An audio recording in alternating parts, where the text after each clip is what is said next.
السلام عليكم ورحمة الله.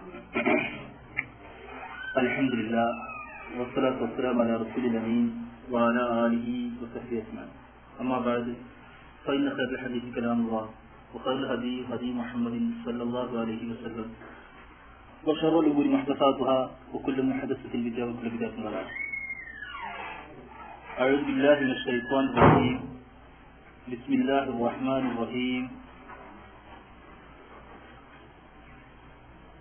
ويسألونك عن المحيض قل هو أذى فاعتزلوا النساء في المحيض ولا تقربوهن حتى يطهرن فإذا تطهرن فأتوهن حيث أمركم الله إن الله يحب التوابين ويحب المتطهرين.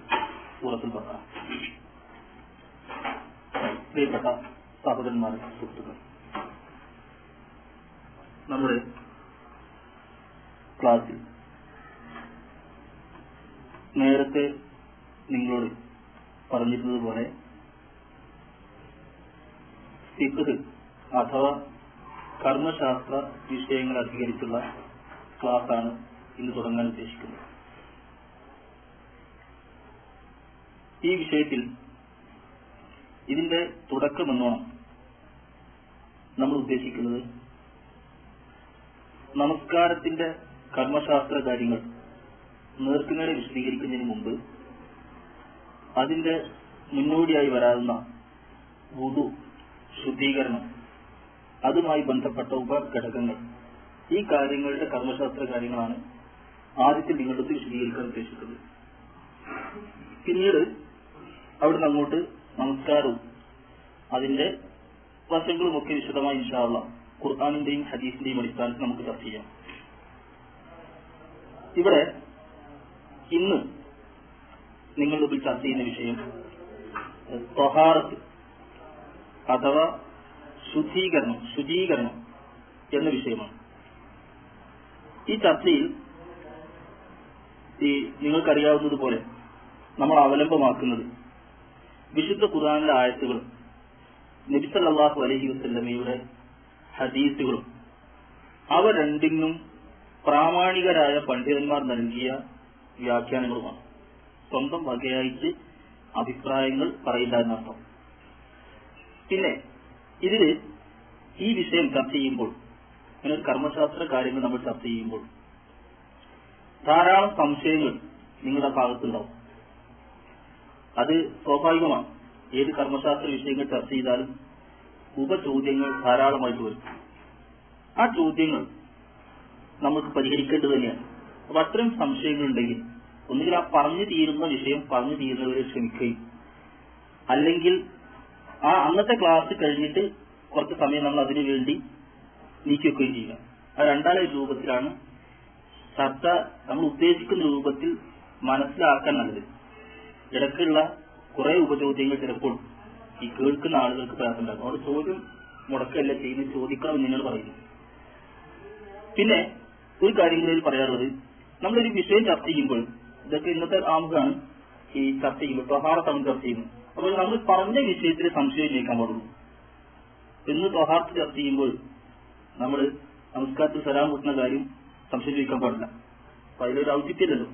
നിങ്ങൾക്കൊരു ബോധമില്ലാന്നാണ് കേൾക്കുന്നത് മനസ്സിലാക്കുക. ത്വഹാറത്തിനെ പറ്റി ചർച്ച ചെയ്യുമ്പോൾ സലാം കൂട്ടുന്ന കാര്യം സംശയം ചോദിക്കുക എന്നുള്ളത് ന്യായമല്ല. അപ്പൊ നമുക്ക് ആ വിഷയം വരുമ്പോൾ അവിടേക്ക് ചർച്ച ചെയ്യാം. അപ്പൊ അങ്ങനെയാണ് ആ കാര്യങ്ങൾ ഒരു ആമുഖമായിട്ട് നിങ്ങളോട് പറയാനുള്ളത്. ഇനി എന്താണ് യഥാർത്ഥത്തിൽ ത്വഹാറത്ത്? നമ്മൾ സാധാരണ മലയാളം പോലെ പ്രയോഗിക്കുന്ന ഒരു പദമാണ് ത്വഹാറത്ത്. നമ്മൾ നാട്ടിൽ പ്രയോഗിക്കാറുണ്ട് ശുചീകരണം, ശുദ്ധി വരുത്തൽ എന്നർത്ഥം. വിശുദ്ധ ഖുർആനിൽ ഈ കാര്യം പല ആയത്തുകളിലൂടെ നമ്മൾ പരിചയപ്പെടുത്തുന്നുണ്ട്. നമ്മൾ ശുദ്ധി വരുത്തേണ്ട കാര്യങ്ങളെ സംബന്ധിച്ച് വിശുദ്ധ ഖുർആൻ പറയുന്നുണ്ട്. സൂറത്ത് നിസായിലെ ഒരു ദീർഘമായ ആയത്തിൽ അതിന്റെ കഷ്ണമായിട്ട് ഇങ്ങനെ പറയുന്നു, വൈൻ കുന്തും ജുനുബൻ ഫത്തഖ്റു. സൂറത്ത് നിസായിലാണ് ഈ ആയത്ത്. വുദൂവിനെ പറ്റി പറയുന്ന ഒരു ആയത്തിന്റെ ഒരു ഇടയിലെ ഭാഗമാണ്. ബാക്കി അവർക്ക് ഇതിൽ വിശദീകരിക്കണം. നിങ്ങൾ ജനാപത്തുകാരായാൽ, ഭാര്യ ഭർത്തൃ ബന്ധത്തിൽ ഏർപ്പെട്ടാൽ, ഫത്തഖ്റു, നിങ്ങൾ ശുദ്ധി വരുത്തേണ്ടതാണ്. കൽപ്പന ക്രിയ രൂപത്തിലാണ് നിങ്ങൾ ശുദ്ധി വരുത്തേണ്ടതാണ്. അമ്രാണ്, കൽപ്പനയാണ്. അപ്പൊ ശുദ്ധി വരുത്താനുള്ള ഒരു ഉദ്ദേശമാണ്. രണ്ടാമത് വേറെ സ്ഥലത്ത് ഖുർആനിൽ പറയുന്നത് ഈ സൂറത്തുൽ മുദ്ദസ്സിർ, നിങ്ങൾക്കറിയാം നബി സല്ലല്ലാഹു അലൈഹി വസല്ലമയുടെ പ്രബോധനത്തിന്റെ ആദ്യ കാലഘട്ടത്തിൽ അവതരിച്ച ആയത്താണ് സൂറത്തുൽ മുദ്ദസ്സിർ. ആ സൂറത്തിൽ നിങ്ങൾക്കറിയാവുന്ന ആയത്താണ്, നിന്റെ വസ്ത്രം നീ ശുദ്ധീകരിക്കുക.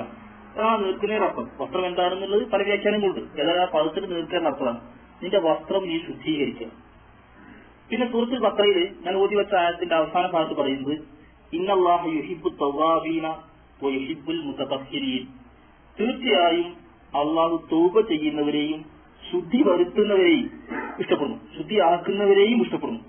ശുദ്ധിയുള്ളവർ എന്നല്ല പ്രയോഗിച്ചത്, ശുദ്ധി വരുത്തുക. മാലിന്യങ്ങളിൽ നിന്ന്, അഴുക്കുകളിൽ നിന്ന് ശരീരം, വസ്ത്രം, ദേഹം, നമസ്കാര സ്ഥലം, ഇതൊക്കെ ശുദ്ധി വരുത്തുന്നവരെ അള്ളാഹു ഇഷ്ടപ്പെടുന്നു. ഇത് സൂറത്തുൽ ബഖറയിലെ ആയത്തിന്. അപ്പൊ നിങ്ങൾ നോക്കി, ഈ ആയത്തുകളിലൊക്കെ വേറെയും ഇതുപോലെ ആയത്തുകളുണ്ട്. ഈ ആയത്തുകളിലൊക്കെ നമ്മൾ ശുദ്ധി വരുത്തണമെന്ന നിർദ്ദേശമുണ്ട്. അപ്പൊ അതില് നമുക്ക് പരക്കെ ചർച്ച ചെയ്യുകയല്ല, വേറെ ചില കാര്യങ്ങൾക്കുള്ളിൽ ഉൾക്കൊള്ളിച്ച് മനസ്സിലാക്കാവുന്നതാണ്. ഇപ്പൊ മറ്റു മതങ്ങളുമായി താരതമ്യം ചെയ്താൽ ഈ രംഗത്ത് പൊതു നിർദ്ദേശങ്ങൾ എല്ലാവർക്കും. ഇപ്പൊ ഭാര്യ ഭർത്തൃ ബന്ധത്തിൽ ഏർപ്പെട്ട മനുഷ്യൻ ശുദ്ധി വരുത്തണമെന്ന് കൽപ്പനാരൂപത്തിൽ അതിന്റെ വിശദീകരണങ്ങളോട് കൂടി ഖുർആനും ഹദീസും നമ്മൾ പഠിപ്പിക്കുന്നുണ്ട്.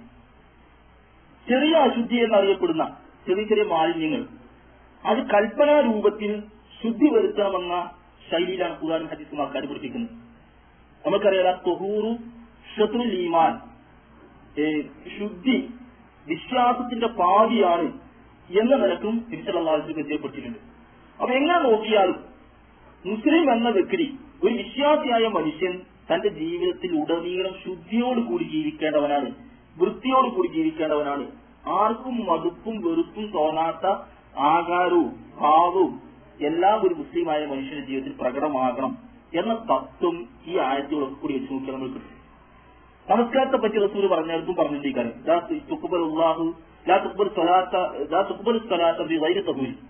ശുദ്ധിയില്ലാതെ നമസ്കാരം സ്വീകരിക്കപ്പെടുകയില്ല. അപ്പൊ നമസ്കരിക്കണമെങ്കിൽ ശുദ്ധി വേണം. അരുപതികൾ സ്വീകരിക്കാം. തത്വത്തിൽ നമസ്കാരത്തിൽ ശുദ്ധി വേണം. അപ്പൊ ഏത് രംഗത്തും ഒരു ആരാധനാ കർമ്മങ്ങൾ നിർവഹിക്കുന്നിടത്തും മറ്റ് ജീവിത രംഗത്തുമൊക്കെ ശുദ്ധി വരുത്തുക എന്നത് മതത്തിന്റെ ഒരു നിർദ്ദേശം. ഞാൻ പറഞ്ഞത് മറ്റു മതങ്ങൾക്ക് ഇങ്ങനെ നിർദ്ദേശമല്ല. കുളിക്കണം എന്ന് പഠിപ്പിക്കുന്ന ഒരു മതമല്ല.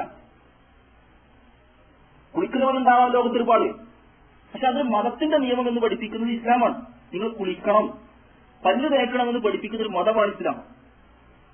ഒന്നുമെടുക്കാൻ 5 നേരവും പ്രാർത്ഥനയ്ക്ക് പ്രത്യേക രൂപത്തിൽ ശുദ്ധി വരുത്തണം എന്ന് മതനിയമമായിട്ട് പഠിപ്പിക്കുന്നു, ഒരു ഭൗതിക നിയമമായിട്ടല്ല. അങ്ങനെ പഠിപ്പിക്കുന്ന ഒരു മതം ഇസ്ലാം മാത്രമാണ്. അത്രയേറെ ശുദ്ധിക്ക് പ്രാധാന്യം നൽകുന്ന അർത്ഥം. ഇനി ഇതില് ചർച്ച ചെയ്യുന്ന വേറൊരു കാര്യം, എന്ത് തരം ശുദ്ധീകരണമാണ് ഇസ്ലാം ഉദ്ദേശിക്കുന്നത്? അതിന് 2 വശങ്ങളുണ്ട്. ശുദ്ധീകരണത്തിന് 2 വശങ്ങൾ. ഒന്ന് ആന്തരികമായ ശുദ്ധീകരണം, രണ്ടാമത്തത് ബാഹ്യമായ ശുദ്ധീകരണം. ആന്തരികമായ ശുദ്ധീകരണം കൊണ്ട് ഉദ്ദേശിക്കുന്നത് നമ്മൾ ഈ ചർച്ച ചെയ്യാൻ പോകുന്ന വിഷയമല്ല, അത് വേറൊരു വിഷയമാണ്.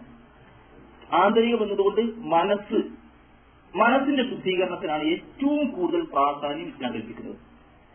രണ്ടാമത്തെ പ്രാധാന്യമാണ് ബാഹ്യമായ ശുദ്ധീകരണത്തിനുള്ളൂ.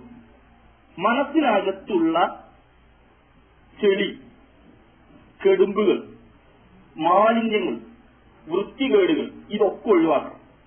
അസൂയ, പക, വിദ്വേഷം, ശിർക്ക് അടക്കമുള്ള എല്ലാ മലിനമായ വസ്തുക്കളും മനസ്സിൽ ഒഴിവാക്കണം. മാലിന്യങ്ങളാണ് ഇതൊക്കെ. റസൂൽ പഠിപ്പിച്ച് നോമ്പിനെ പറ്റി പറഞ്ഞെടുത്ത് ആർക്കെങ്കിലും തന്റെ മനസ്സിന്റെ ചെളി ഒഴിവായി കിട്ടണമെന്ന് ആഗ്രഹമുണ്ടെങ്കിൽ അവൻ അറാദ അൻ യദ്ഹബ കസീറൻ മിൻ വഹി സ്വദിഹി ഫൽയസും ശഹറത്തുഹു, തന്റെ മനസ്സിന്റെ മാലിന്യങ്ങൾ മാറിക്കിട്ടണമെന്നൊരു മനുഷ്യൻ ആഗ്രഹിക്കുന്നുവെങ്കിൽ അവൻ ക്ഷമയുടെ മാസമായ റമദാൻ മാസത്തിൽ നോമ്പെടുക്കട്ടെ എന്ന് പറഞ്ഞു. റമദാൻ മാസത്തിൽ നോമ്പെടുക്കാൻ പറഞ്ഞെടുത്ത് റസൂൽ പഠിപ്പിച്ചത് മനസ്സിന്റെ മാലിന്യങ്ങൾ ഒഴിവാക്കണം. ആ മനസ്സിനുള്ളിൽ ചെളി, ശരീരത്തിൽ ചെളിയാകുന്നത് പോലെ, വസ്ത്രത്തിൽ ചെളിയാകുന്നത് പോലെ, മറ്റു പൊടിപടലങ്ങൾ പിടിക്കുന്നത് പോലെ മനസ്സിനും പൊടിപടലങ്ങൾ പിടിക്കും, ചെളി പിടിക്കും. ആ ചെളിയിൽ നിന്ന് രക്ഷപ്പെടാൻ ഒരുപാട് മാർഗങ്ങളുണ്ട്. അത് നമ്മുടെ വിഷയം നേർക്കുന്നേരം ആ ഭാഗത്തുള്ള ചർച്ച ചെയ്യുന്നു. പക്ഷെ ഈ പ്രാധാന്യം നമ്മൾ മനസ്സിലാക്കണം. മനസ്സിന്റെ ചെളിയാണ് ആദ്യം നീങ്ങേണ്ടത്, എന്നിട്ടാണ് ബാക്കി ഭാഗത്തെ ചെളി നീക്കാൻ പ്രശ്നമുള്ളൂ. ഈ മനസ്സിന്റെ ചെളി നീക്കാൻ ശുദ്ധീകരണത്തിന് 2 രൂപത്തിലാണ് ഖുർആൻ പ്രയോഗിക്കുന്ന പദം. തസ്കിയത്ത് നഫ്സ്, മനഃശുദ്ധി, മനസ്സംസ്കരണം എന്ന് വേണമെങ്കിൽ പരിഭാഷപ്പെടുത്താം. അത് അഫ്ലഹ മൻ സക്കാഹ വഖദ് ഖാബ മൻ ദസ്സാഹ, നിങ്ങൾക്കറിയാവുന്ന ആയത്താണ് ഇതൊക്കെ. അത് അസ്ലഹ മൻ സക്കാഹ, ആത്മാവിനെ വിശുദ്ധമാക്കിയവൻ വിജയിച്ചിരിക്കുന്നു. അത് ഹാബ മൻ ദസ്സാഹ, അതിനെ മലിനമാക്കിയവൻ പരാജയപ്പെട്ടിരിക്കുന്നു. വ്യക്തമാണ്. മനസ്സിന് ചെളി പുരണ്ടാൽ ആ മനുഷ്യൻ പരാജയപ്പെടും. മനസ്സ് ചെളി പുരളാതെ ശുദ്ധീകരിക്കാൻ ഒരു മനുഷ്യന് കഴിഞ്ഞാൽ ആ മനുഷ്യൻ രക്ഷപ്പെടും. അതാണ് മാനസിക വിശുദ്ധി. ഒന്ന് അങ്ങനെ പ്രവാചകന്റെ ദൗത്യം മുഖ്യമായി കേന്ദ്രീകരിക്കുന്ന ഈ തസ്കിയത്ത് നഫ്സാണ്. നമ്മുടെ വിഷയം പറഞ്ഞു നിർത്താൻ. വേറെ രണ്ടാമതായി ഖുർആൻ കുറിയിക്കുന്ന മാനസിക വിശുദ്ധി വരുത്താൻ ഖുർആൻ കുറിയിക്കുന്ന പറയുന്നത് തൗബ, പശ്ചാത്താപം. തസ്കിയത്ത് നഫ്സിന്റെ കൂടെ തന്നെ ഖുർആൻ കുറിയിക്കുന്ന തൗബ. ഈ തെറ്റുകൾ വന്ന് കറ വീഴുമ്പോൾ അത് കഴുകി കളയുക എന്നാണ് തൗബന്റെ അർത്ഥം. ആ കഴുകൽ എങ്ങനെയാണ്? നമ്മുടെ കണ്ണീർ കണങ്ങൾ കൊണ്ട് മനസ്സിന്റെ പാപക്കറ കഴുകിക്കളയാം. അങ്ങനെ ഒരു ശുദ്ധീകരണം. അതാണ് തൗബ എന്ന് പറയുന്നത്. ഇന്നല്ലാഹ യുഹിബ്ബു തൗവാബീന വയുഹിബ്ബുൽ മുതതഹ്ഹിരീൻ. രണ്ട് പദോരുത്തത്തിന് പ്രയോഗിച്ചിട്ടുണ്ട്. രണ്ട് തരത്തിലുള്ള ശുദ്ധീകരണം. ഇന്നല്ലാഹ, തീർച്ചയായിട്ടും അല്ലാഹു, യുഹിബ്ബു തൗവാബീൻ, തൗബ ചെയ്യുന്നവരെ ഇഷ്ടപ്പെടുന്നു, വയുഹിബ്ബുൽ മുതതഹ്ഹിരീൻ, ശുദ്ധി വരുത്തുന്നവരെയും ഇഷ്ടപ്പെടുന്നു. രണ്ടു തരം ശുദ്ധീകരണം. ഒന്ന് മനസ്സ് കഴുകി നന്നാക്കുന്നവരെയും ബാഹ്യമായ ശരീരം കഴുകി നന്നാക്കുന്നവരെയും അള്ളാഹു ഇഷ്ടപ്പെടുന്നു. എവിടെയാണ് ഈ പറഞ്ഞെന്നറിയും. ആ സന്ദർഭം കൂടി മനസ്സിലാക്കുക. ഈ ആയത്തിന്റെ അവസാനമാണ് ഞാൻ ഒരു വിശദീകരിച്ചത്. ഇതിന്റെ ആദ്യ ഭാഗം വിശദീകരിക്കാം. ഈ സൂറത്തുൽ ബഖറയിലെ 222 ആയത്താണത്. ഞാൻ ആദ്യം ഓതി വെച്ചതാണ്. വയസ്അലൂനക മഹീദ്. ആയത്ത് വിശദീകരിക്കുമ്പോൾ ഈ അവസാനത്തെ പ്രയോഗത്തിന്റെ പ്രസക്തി നിങ്ങൾക്ക് മനസ്സിലാവും. വയസ്അലൂനക മഹീദ്, ഋതുമതിയെ സംബന്ധിച്ച്, ഹൈല് ഉള്ള സ്ത്രീയെ സംബന്ധിച്ച് അവർ നിന്നോട് ചോദിക്കുന്നു. അവർക്ക് പറഞ്ഞു കൊടുക്കുക. ഹുവാദൻ, അത് മാലിന്യമാണ്, വൃത്തികേടാണ്. ഋതുമതികളായിരിക്കുന്ന അവസ്ഥയിൽ സ്ത്രീകളെ നിങ്ങൾ മാറ്റി നിർത്തുക. ഒരാ തക്രപൂവില്ല, ആ സന്ദർഭത്തിൽ നിങ്ങൾ അവരെ സമീപിക്കരുത്. ഹത്തായുർന്ന, അവർ ശുദ്ധിയാകുവോളം, ഋതുരക്തം നിലക്കുവോളം അവർ സമീപിക്കരുത്. ഫൈദ തഫസ്സർന, രണ്ടാമത്തെ പ്രയോഗം കുറച്ച് വ്യത്യാസമുണ്ട്. അങ്ങനെ അവർ ശുദ്ധി വരുത്തി കഴിഞ്ഞാൽ, ആദ്യത്തത് അവർ ശുദ്ധിയായാൽ ആകുന്നവരെ സമീപിക്കരുത്. രണ്ടാമത്തത് അവർ ശുദ്ധി വരുത്തി കഴിഞ്ഞാൽ, എന്ന് കുറച്ച് വ്യത്യാസം ഞാൻ വിശദീകരിക്കാം. ഫൗത്തുവിനെ നിങ്ങൾക്ക് അവരെ സമീപിക്കാം. മിൻ ഹൈത്തു അമറക്കുമുള്ള, അള്ളാഹു കൽപ്പിച്ച രൂപത്തിൽ നിങ്ങൾ അവരെ സമീപിക്കാം. ഇത് ഈ പറഞ്ഞതിന് ശേഷമാണ് നേരത്തെ പറഞ്ഞ ആയത് ഇന്നല്ലാഹ യുഹിബ്ബു തൗവാബീൻ, അള്ളാഹു തൗബ ചെയ്യുന്നവരെ ഇഷ്ടപ്പെടുന്നുണ്ട്. വയുഹിബ്ബുൽ മുതതഹ്ഹിരീൻ, ശുദ്ധി വരുത്തുന്നവരെയും ശുദ്ധി ആക്കുന്നവരെയും അള്ളാഹു ഇഷ്ടപ്പെടുന്നുണ്ട്. ഇവിടെ ഈ ഇതിന്റെ വിധി വിലക്കുകൾ പറയില്ല ചെയ്യുന്നത്. ഞാൻ ഈ വിഷയത്തിൽ ഈ ഭാഗം മാത്രമാണ് ഉള്ളത്. ഇവിടെ ഈ സ്ത്രീകളെ, ഋതുമതികളായ സ്ത്രീകളെ സമീപിക്കാമോ എന്നതിനെ സംബന്ധിച്ച് സഹാബികൾ ചോദിച്ചപ്പോൾ ഇതിന്റെ കാലത്ത് രണ്ട് വീക്ഷണം ഉണ്ടായിരുന്നു. ഒന്ന് ക്രൈസ്തവ വീക്ഷണം. ക്രൈസ്തവ വീക്ഷണം ഋതുമതിയായ സ്ത്രീകളെ ഏത് സമയത്തും വകഭേദമില്ലാതെ ഒരുപോലെ സമീപിക്കാം എന്ന വീക്ഷണം നിലവിലുണ്ടായിരുന്ന വിശ്വാസമാണ്. രണ്ടാമത്തെ വീക്ഷണം നിലവിലുണ്ടായിരുന്നത് ഈ അവിടെ ഉണ്ടായിരുന്ന മുശ്രിക്കുകളുടെ വീക്ഷണമാണ്. ഋതുമതിയാകുന്നതോടുകൂടി വീട്ടിൽ നിന്ന് പുറത്താക്കി നിർത്തുന്ന സമ്പ്രദായം താരതമ്യം ചെയ്യാൻ എളുപ്പം നമ്മുടെ ഹിന്ദുക്കളോടാണ്. മക്കയിലെ മുശ്രിക്കുകളെ ഏറ്റവും എളുപ്പം താരതമ്യം ചെയ്യാൻ കഴിയാൻ നമ്മുടെ നാട്ടിലെ ഹിന്ദുക്കളോട് കൃത്യമായിട്ട് ചേരുന്ന എല്ലാ ആശയങ്ങളും അങ്ങനെ തന്നെയാണ് പുറത്താക്കും. ഈ രണ്ടും ശരിയല്ല. രണ്ടിന്റെയും മധ്യേ മാറ്റി നിർത്തേണ്ട ഒരു രംഗം ലൈംഗിക ബന്ധത്തിൽ നിന്ന് മാത്രം മാറ്റി നിർത്തുക. ബാക്കി കാര്യങ്ങളിലൊക്കെ നിങ്ങൾക്ക് അവരുമായിട്ട് സാധാരണ പോലെ ഇടപെടാവുന്നതാണ്. അപ്പൊ അവിടെ ഇവിടെ പ്രയോഗത്തിന്റെ പ്രസക്തി എന്താ? ആദ്യം പറഞ്ഞ കർത്തായത്തുപൂർണ്ണ, അവർ ശുദ്ധിയാകുന്നത് വരെ നിങ്ങൾ അവർ സമീപിക്കുന്നതാണ്. അതിന്റെ അർത്ഥം കുളിച്ച് ശുദ്ധിയാകാത്ത അവസ്ഥയാണ്. ഋതുരക്തം നിലച്ചു കഴിഞ്ഞ അവസ്ഥയാണ് ആ സൂചിപ്പിക്കുന്നത്. രണ്ടാമത് അവർ സമീപിക്കാൻ പറഞ്ഞെടുത്ത് പറഞ്ഞത് ഫൈദാത്ത, അവർ ശുദ്ധി വരുത്തിയാൽ എന്നാണ്. ആശുപത്രികളാണ് ശുദ്ധി വരുത്തിയതിനു ശേഷം അവർ സമീപിക്കാവൂ എന്നാണ്. ആ രണ്ട് പ്രയോഗത്തിൽ ഒരു പദത്തിൽ വ്യത്യാസത്തിന്റെ ആ പ്രയോഗം ആശയം കൂടുതൽ വ്യക്തമാക്കിത്തരാണ്. പദത്തിനായി സമർപ്പിക്കുക. എന്നിട്ട് ഇതിനെ പറഞ്ഞിട്ട് അവസാനിപ്പിക്കുന്നു. അള്ളാഹു തൗബ ചെയ്യുന്നവരെയും ഇഷ്ടപ്പെടും, ശുദ്ധി വരുത്തുന്നവരെയും ഇഷ്ടപ്പെടുന്നതാണ്. അതിനർത്ഥം ഇവിടെ പറഞ്ഞ തൗബ ആത്മീയ വിശുദ്ധിയാണ്. വീഴ്ചകൾ വന്നാൽ പശ്ചാത്തപിക്കുന്നവരെ അള്ളാഹു ഇഷ്ടപ്പെടുന്നു, അവർ ആത്മീയമായി കഴുകിക്കളയുക. രണ്ടാമത്തത് ശുദ്ധി വരുത്തുക എന്ന് പറഞ്ഞ നേരത്തെ പറഞ്ഞ ഈ രംഗത്തുള്ള ലൈംഗിക വിശുദ്ധി, ഈ ഋതുമതിയുടെ കുളിച്ച് ശുദ്ധിയാക്കുന്ന അവസ്ഥ, ആ രണ്ടിനെയും അള്ളാഹു ഇഷ്ടപ്പെടുന്നു. അപ്പൊ രണ്ട് പ്രയോഗം വ്യത്യസ്ത അർത്ഥങ്ങളാണ് ഉപയോഗിച്ചിട്ടുള്ളത്. തൗബ ആത്മീയ വിശുദ്ധിയെയും രണ്ടാമത്തെ തൊഹൂർ സഹാറത്ത് എന്നുള്ളത് ബാഹ്യ വിശുദ്ധിയെയും സൂചിപ്പിച്ചത് ഖുർആൻ ഒരേ ആയത്തിൽ ഒരു സ്ഥലത്തിനെ പ്രയോഗിച്ചിട്ടുണ്ട്. അതിനുവേണ്ടി അങ്ങനെ ആശയം വിശദീകരിച്ചു. അപ്പൊ ഇവിടെ രണ്ടു തരം ശുദ്ധീകരണം, അല്ല ആത്മീയ വിശുദ്ധി, രണ്ടാമത് ബാഹ്യമായ വിശുദ്ധി. ഇത് നമ്മൾക്ക് വിശദീകരിക്കേണ്ടതിപ്പം ഈ ബാഹ്യമായ വിശുദ്ധിയാണ്. ശരീരശുദ്ധി, ഈ ശരീരശുദ്ധിയിൽ എന്തൊക്കെയാണ് യഥാർത്ഥത്തിൽപ്പെടുക? ശരീരശുദ്ധിയിൽപ്പെടുന്നത്, ബാഹ്യ വിശുദ്ധിയിൽപ്പെടുന്നത്, ഒന്ന് ഈ നമ്മൾ സാധാരണ എണ്ണുന്ന കാര്യങ്ങൾ, ഈ ചെറിയ അശുദ്ധിയിൽ നിന്ന് ശുദ്ധമാകൽ എന്ന് എണ്ണുന്ന കുറച്ച് കാര്യങ്ങൾ. രണ്ടാമത് ഈ പറഞ്ഞ വലിയ അശുദ്ധിയിൽ നിന്ന് ശുദ്ധമാകൽ. മറ്റൊന്ന് നമ്മുടെ വസ്ത്രം ശുദ്ധമാകുക, നമസ്കാരവുമായി ബന്ധപ്പെട്ട ശുദ്ധീകരണം, വസ്ത്രം ശുദ്ധമായിരിക്കണം. മൂന്നാമത്തത് നമസ്കരിക്കുന്ന വ്യക്തിയുടെ സ്ഥലം. അപ്പം സാധാരണ പോലെ ദേഹം, വസ്ത്രം, സ്ഥലം, ഇത് മൂന്നും ശുദ്ധിയായിരിക്കണം എന്നാണ് ഈ ബാഹ്യ വിശുദ്ധി ഉണ്ടാക്കി. ഇത് ശുദ്ധിയാക്കുന്ന രൂപം എങ്ങനെ, അത് എന്തുകൊണ്ടെല്ലാം ശുദ്ധിയാക്കാം എന്ന ചർച്ചയിൽ ഉൾക്കൊള്ളുന്നു. വേറൊരു കാര്യം ചർച്ച ചെയ്യുന്നില്ല. അത് ഈ ശുദ്ധീകരണത്തിൽ ഉള്ള മാർഗം ഖുർആൻ ഹദീസ് പഠിപ്പിക്കുന്നതാണ്. ഒന്ന് വെള്ളം കൊണ്ട് ശുദ്ധീകരിക്കാവുന്ന മാർഗം. ശുദ്ധീകരിക്കാൻ 2-3 മാർഗങ്ങളും വേറെ ശുദ്ധീകരണ മാർഗം ഖുർആൻ പഠിപ്പിക്കുന്നില്ല. ഒന്ന് വെള്ളം കൊണ്ട് ശുദ്ധീകരിക്കുന്ന മാർഗം. അതിന് ഒരുപാട് കാര്യങ്ങളുണ്ട്. വെള്ളം കൊണ്ട് എന്തൊക്കെ എന്തൊക്കെ ശുദ്ധീകരിക്കാം ഒന്നത്. രണ്ടാമത്തത് മണ്ണ് കൊണ്ട് തയമ്മുമു ശരീരം തൊയ്യുക എന്ന് പറഞ്ഞാൽ തയമ്മും ചെയ്യാനുള്ള നിർദ്ദേശം മണ്ണുകൊണ്ട്. മൂന്നാമത്തെ നിർദ്ദേശം ആ മാലിന്യം അവിടെ അവശേഷിക്കാത്ത രൂപത്തിൽ നീക്കിക്കളയുക. അത് ശുദ്ധീകരണ രൂപമാണ്. അതിന് നിർദ്ദേശങ്ങളുണ്ട്, ഹദീസുകളുണ്ട്. ഒന്ന് വെള്ളം ചേർത്തിട്ട് അതേതെങ്കിലും രൂപത്തിൽ ശുദ്ധീകരിക്കാം. രണ്ടാമത്തത് മണ്ണ് കൊണ്ടുള്ള ശുദ്ധീകരണം. മൂന്നാമത്തെ ആ മാലിന്യം ആയടുത്ത് അതാവട്ടെ ഒഴിവാക്കുക, അല്ലെങ്കിൽ അതടക്കം ഒഴിവാക്കുക. ഈ 3 രൂപത്തിലുള്ള ശുദ്ധീകരണം ഇതിൽപ്പെടും. അത് ഈ വെള്ളം കൊണ്ടുള്ള ശുദ്ധീകരണമാണ് ആദ്യം വിശദീകരിക്കാനുള്ളത്. എന്തിനാണ് ഈ വെള്ളം, എങ്ങനെയാണ് വെള്ളം കൊണ്ടുള്ള ശുദ്ധീകരണം, ഏത് വെള്ളമൊക്കെയാണ് ഉപയോഗിക്കേണ്ടത്? സാധാരണ ഈ ഫിഖിന്റെ കർമ്മശാസ്ത്ര ചർച്ചയിൽ പണ്ഡിതന്മാരതിന് പറയുന്ന പേര് മാഉൻ മുത്തലഖ്. നാടന്മാർ മലയാളക്കാരന്റെ മുത്തലക്കായ വെള്ളം പറയുന്നത് നമ്മൾ നാടന്മാര്. ആ മുത്തലക്കായ വെള്ളം പറഞ്ഞത് മാഉൻ മുത്തലഖ്, കലർപ്പില്ലാത്ത ശുദ്ധവെള്ളം. അതുകൊണ്ട് ഉദ്ദേശിക്കുന്ന വിവക്ഷയുണ്ട്. കലർപ്പില്ലാത്ത ശുദ്ധവെള്ളം പറഞ്ഞു സ്വയം ശുദ്ധിയുള്ളതും വേറൊന്നിനെ ശുദ്ധിയാക്കാൻ പറ്റുന്നതുമാണ് അതിന് വ്യാഖ്യാനം. നമ്മൾ സാധാരണ വളരെ കേട്ടിട്ടുണ്ടാവും. അങ്ങനെ സ്വയം ശുദ്ധിയുള്ളതും വേറൊന്നിനെ ശുദ്ധിയാക്കാൻ പറ്റുന്നതായിരിക്കണം.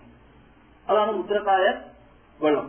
ചില വെള്ളം സ്വയം ശുദ്ധിയായിരിക്കും, പക്ഷെ വേറൊന്നിനെ ശുദ്ധിയാക്കാൻ പറ്റില്ല.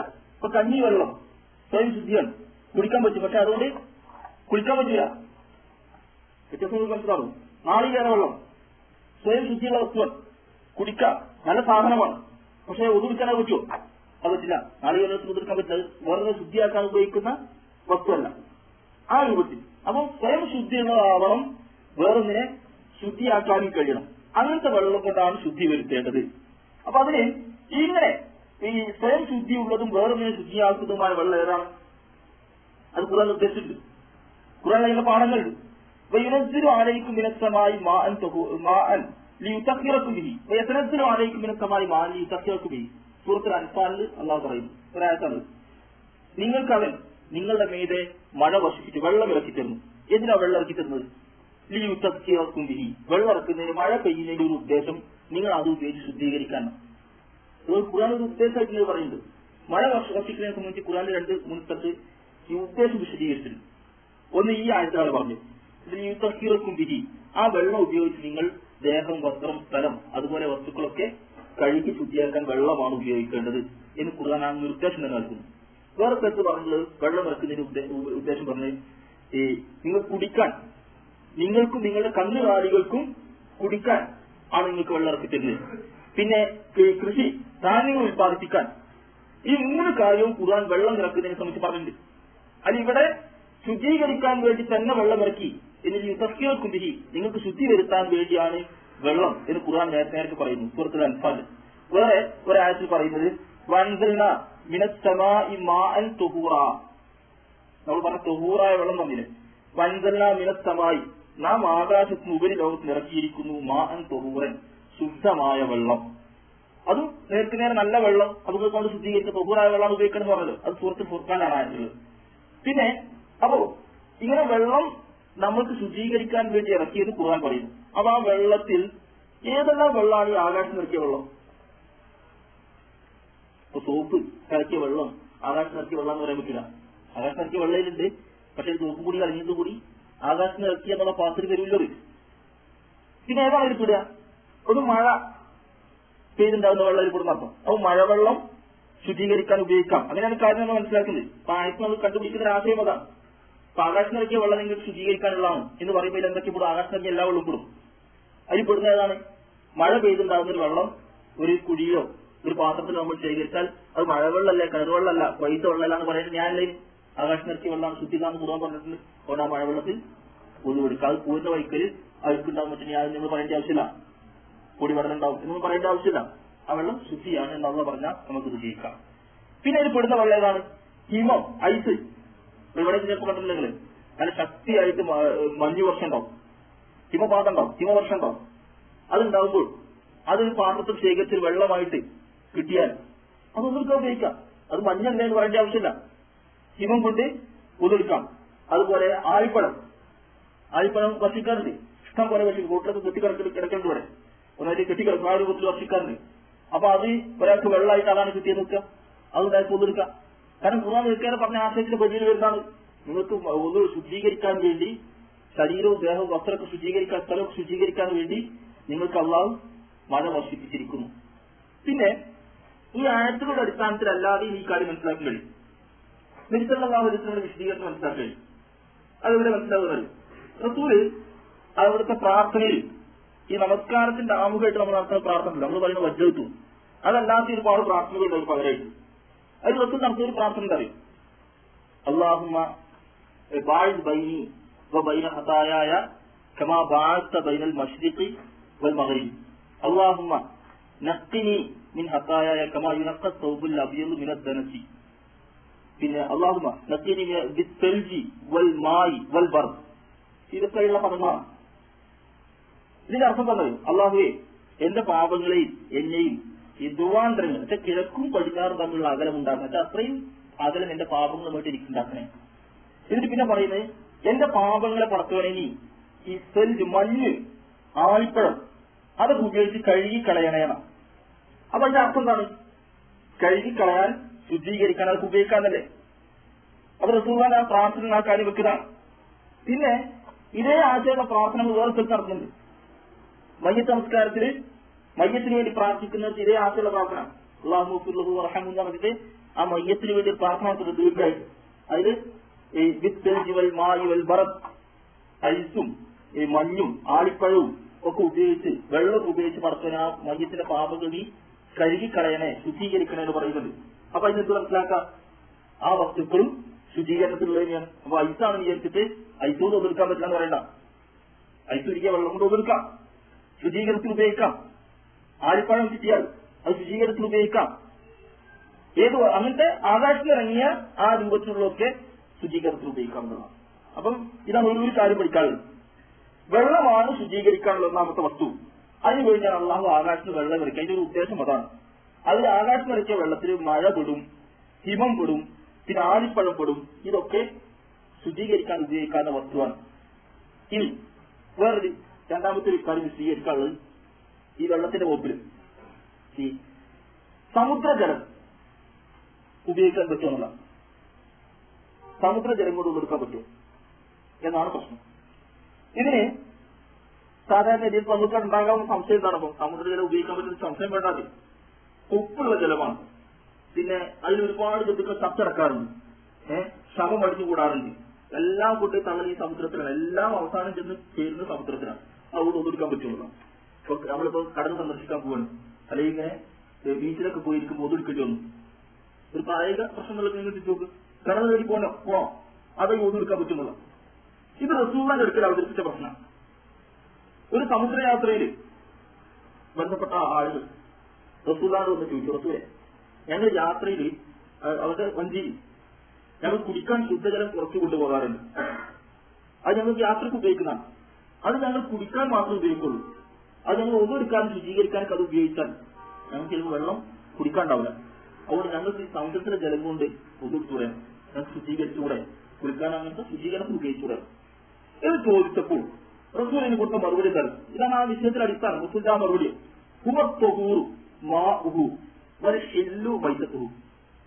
എല്ലാ ഹദീസ് ഗ്രന്ഥങ്ങളുള്ള ഹദീസാണ്. സമുദ്രത്തിലെ വെള്ളം ശുദ്ധമാണ്. റസൂലിന്റെ മറുപടി ഒരു ഒറ്റ വാക്കിൽ മറുപടി പറഞ്ഞു. പക്ഷെ എവിടെയും കൊള്ളിക്കാവുന്ന മറുപടി. മാവും അതിന് വെള്ളം ശുദ്ധമാണ്. ഏതവസ്ഥയിലും സമുദ്രജലം ശുദ്ധമാണ്.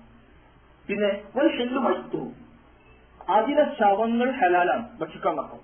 മത്സ്യം തത്താല് ശവാണെന്ന് പറഞ്ഞ് ഒഴിവാക്കിയിട്ടില്ല, ആ ശവം തിന്നാം.